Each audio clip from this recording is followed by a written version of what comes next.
Genesis chapter 34.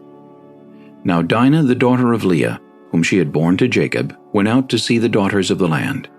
And when Shechem the son of Hamor the Hivite, prince of the country, saw her, he took her and lay with her and violated her.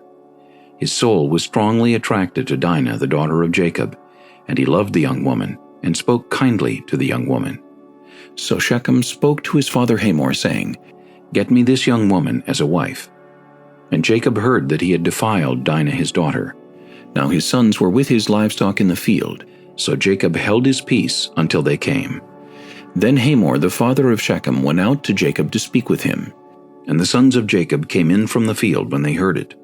And the men were grieved and very angry, because he had done a disgraceful thing in Israel by lying with Jacob's daughter, a thing which ought not to be done. But Hamor spoke with him, saying, The soul of my son Shechem longs for your daughter.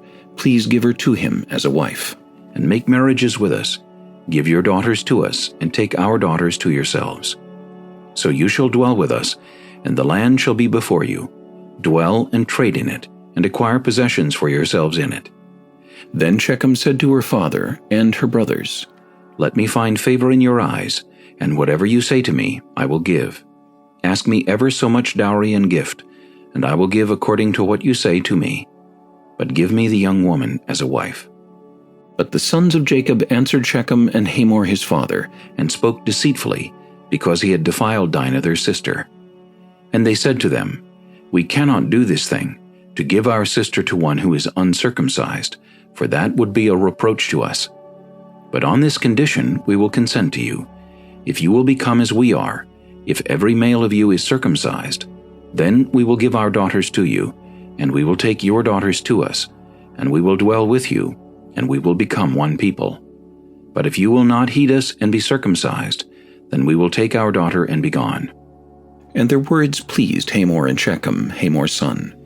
So the young men did not delay to do the thing, because he delighted in Jacob's daughter. He was more honorable than all the household of his father. And Hamor and Shechem his son came to the gate of their city, and spoke with the men of their city, saying, These men are at peace with us. Therefore let them dwell in the land and trade in it. For indeed the land is large enough for them. Let us take their daughters to us as wives, and let us give them our daughters.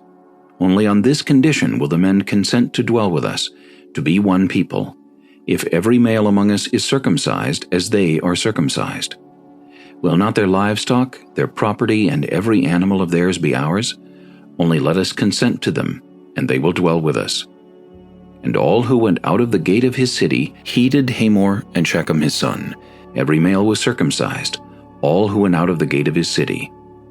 Now it came to pass on the third day, when they were in pain, the two of the sons of Jacob, Simeon and Levi, Dinah's brothers, each took his sword and came boldly upon the city, and killed all the males.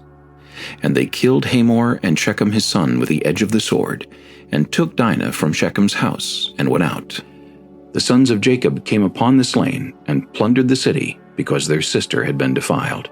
They took their sheep, their oxen, and their donkeys, what was in the city and what was in the field, and all their wealth, all their little ones, and their wives they took captive, and they plundered even all that was in the houses.